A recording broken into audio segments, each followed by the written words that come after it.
Hello, Kay here. So, if you're anything like me, you probably are a really sensitive person.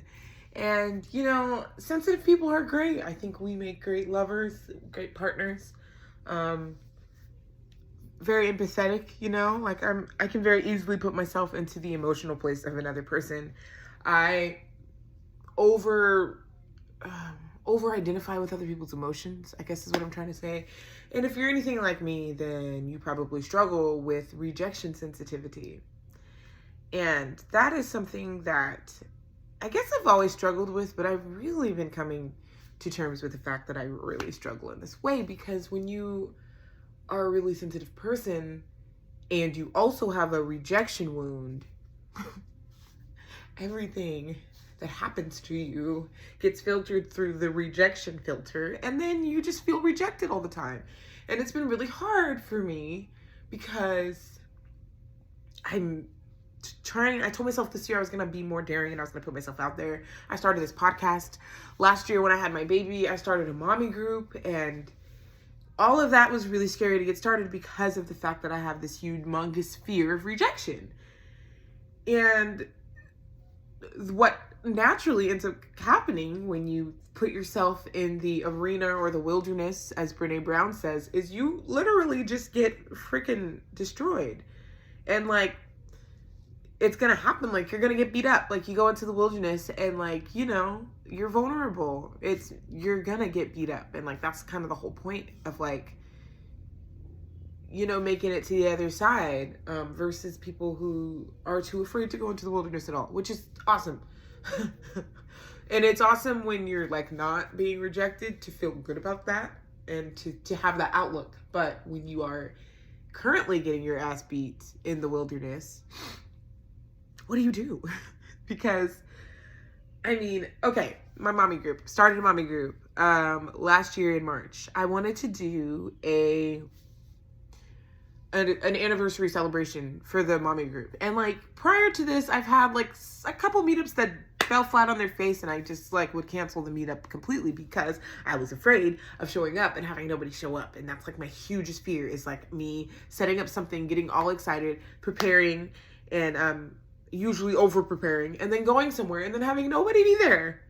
That sucks. And it's happened to me so many times. And then I think, okay, where's the wound? The wound is when I was 10, and I had a birthday party and nobody came to my birthday party. And I would start looking around and realizing that a lot of other people had just more friends than me, more friend groups than me. And that kind of just starts a story. And then I think also, if you don't feel like you belong in your household at home when you're a kid, then of course you're not going to feel like you belong anywhere. And so I've always struggled with this rejection sensitivity. And so with this mommy group I had started, I wanted to do an anniversary celebration. And the plan had to change because it was going to rain or something. And there was a whole thing. And I was still expecting at least 4 or 5 moms to show up. At least that's what the invite thing had said. You know what I mean? And every time we have a meetup, I kind of, leading up to the day of the meetup, I'm always hey, who's coming? Hey, just check in, who's planning on coming? Let me know if you're coming. Let me know if you change your mind. I hope you still make it out, because I'm so afraid of the rejection thing. And so, this one, I really wanted to make it count.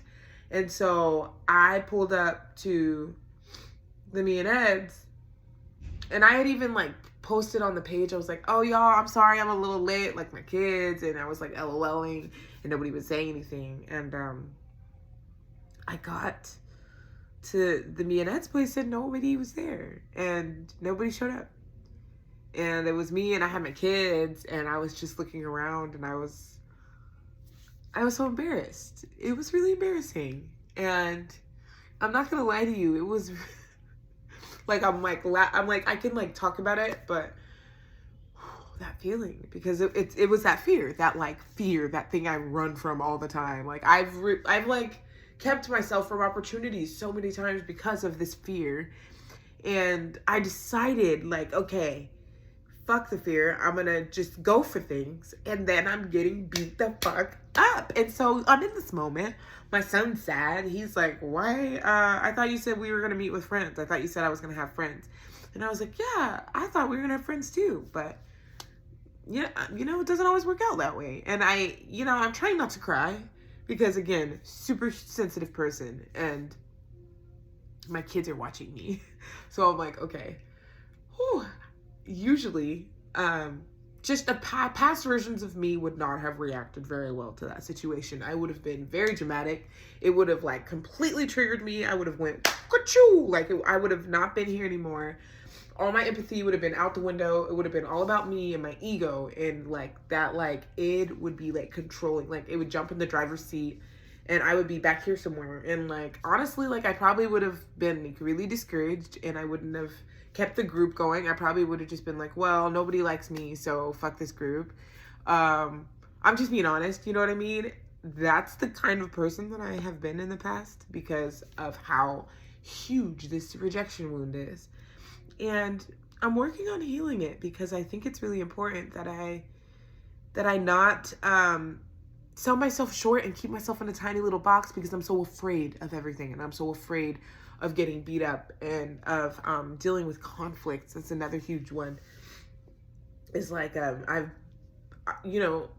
avoided conflict because conflict, I'm so sensitive that like any conflict is a rejection because it could potentially lead to rejection. So if there's any kind of discomfort or conflict, I want to mend the divide. Like I want to like bridge the divide. And so that's when I start the people pleasing behaviors. And I'm like, oh, even though if it's someone I deeply resent, I'll still try to be nice to them, and I might even kiss their ass a little bit. And it doesn't happen on purpose. It just comes out. It's like I'm sitting there and this person that triggers me enters the room, and I'm like, ugh, I have to deal with this person. And so it's like I'm either going to leave before the person sees me, or I'm going to be like, hey girl, how you doing? Yeah, great. And God, it's just really hard. But yeah, I mean, that moment when nobody was in the me and Eds and I was just me by myself and the kids, it just felt like I was, I felt dizzy. Like it was just like, oh shit, it's happening. And I just felt all of this stuff come up, and kind of, I always call it like there's a bus on my chest, and it kind of grabbed me like this. And I got the limp, and I cried. I did cry. Like once, me and my kids got pizza and we ate. We sat there and ate. And one of the ladies had walked by. She was like, the lady that checked me in at the door. And I was like, oh, have any of my mommies come yet? Like, I'm expecting some mommies. I was like, oh, it should be a pretty big group of people and they're crazy kids. And I was like trying to be funny. And she was like, no. And then like, they never showed up. So she was like, oh, where's your friends? And I was like, too soon, lady, too soon.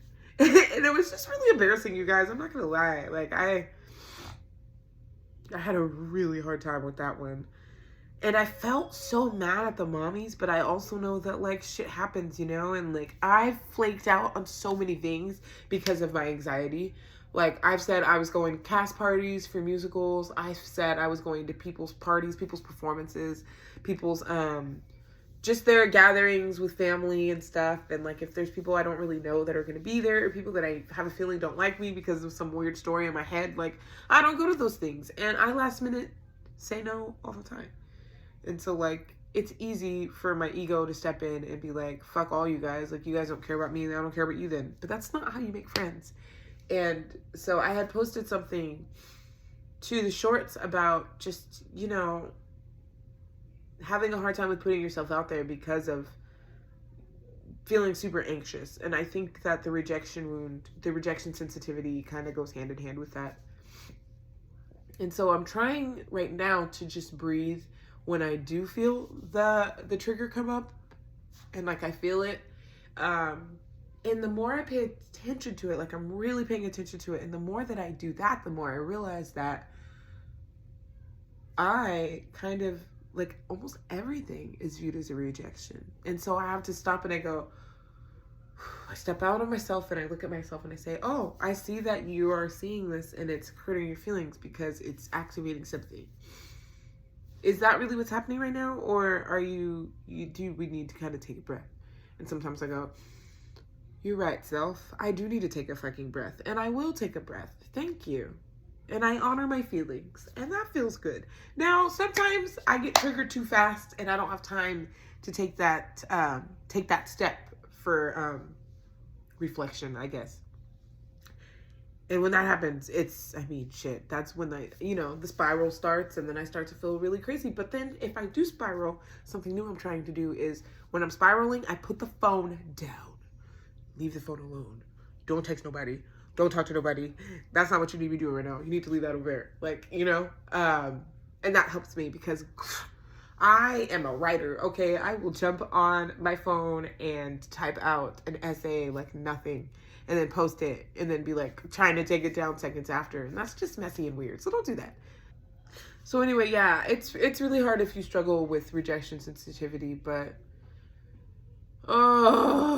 you can't win if you don't try. And trying means you're gonna get beat up. It means that there's a chance every time you put yourself out there that someone's gonna like take advantage or be manipulative or flake on you or just be kind of shitty or not value you or appreciate you. And like, that's all part of the world. And this is where we're living, where humans exist.